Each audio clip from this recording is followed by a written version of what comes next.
Profesor Datuk Dr. Haji Kasim Haji Mat Mansor dilahirkan pada 26 Mei 1961 di Kampung Rampayan Manggatal, Kota Kinabalu, Sabah.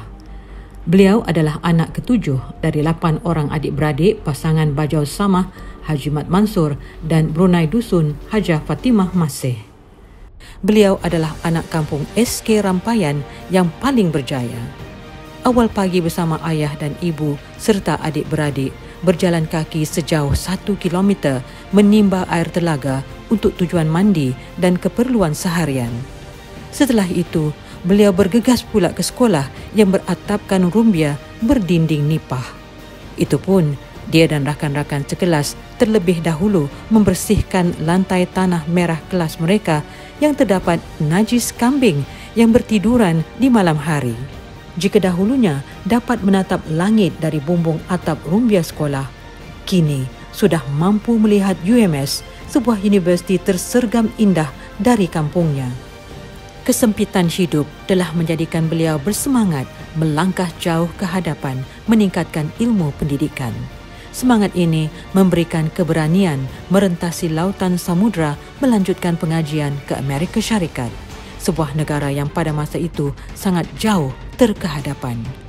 Beliau telah memperolehi sarjana muda pentadbiran perniagaan pada tahun 1984 dan sarjana dalam bidang ekonomi daripada Indiana State University Terre Haute, Indiana, Amerika Syarikat menerusi beasiswa Kerajaan Negeri Sabah. Beliau memperolehi ijazah Doktor Falsafah dalam bidang ekonomi pembangunan dan ekonomi buruh pada tahun 2000 dan pengajian di peringkat Doktor Falsafah di University of Wisconsin, Milwaukee, Wisconsin, Amerika Syarikat. Sepanjang kerjaya akademiknya, beliau telah diberi amanah menyandang beberapa jawatan pentadbiran penting di Universiti Malaysia Sabah. Beliau memperolehi pengalaman pertama dalam pentadbiran universiti apabila dilantik sebagai Ketua Program Ekonomi Sumber Manusia HE11 di Sekolah Perniagaan dan Ekonomi dari tahun 2001 hingga 2002. Seterusnya, beliau telah dilantik sebagai Timbalan Dekan Pengajian Pasca Siswaza dari tahun 2002 hingga 2003. Beliau juga dilantik sebagai Dekan Sekolah Perniagaan dan Ekonomi dari tahun 2003 hingga 2009. Dengan teladan kepimpinan dan kecemerlangan beliau telah dilantik sebagai Timbalan Naib Chancellor, Alumni dan Hal Ehwal Pelajar UMS dari tahun 2009 hingga 2014.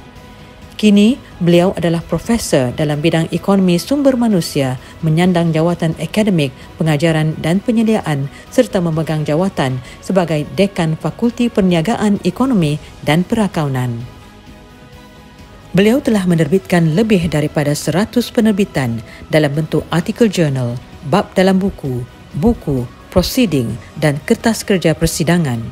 Kertas kerja berwasit beliau telah diterbitkan dalam pelbagai jurnal ekonomi bereputasi tinggi seperti dalam The Singapore Economic Review, Asia Pacific Journal of Innovation and Entrepreneurship, Asian Journal of Technology Management, Journal of Innovation Economics and Management, dan International Journal of Research and Innovation in Social Science IJRISS. Terlalu banyak yang ingin diperkatakan mengenai yang berbahagia Profesor Datuk Dr. Haji Kasim Haji Mat Mansor. Pendek kata, Profesor Datuk Dr. Haji Kasim telah membuktikan Allah bisa, tegal biasa, alang-alang berdakwat, biarlah hitam, malas berdayung, perahu hanyut. Biarlah bicaranya yang kita abadikan dalam ingatan kita sempena pemasyuran beliau pada pagi ini. Dengan ini, dipersilakan Profesor Datuk Dr. Haji Kasim Haji Mat Mansor untuk menyampaikan syarahan beliau.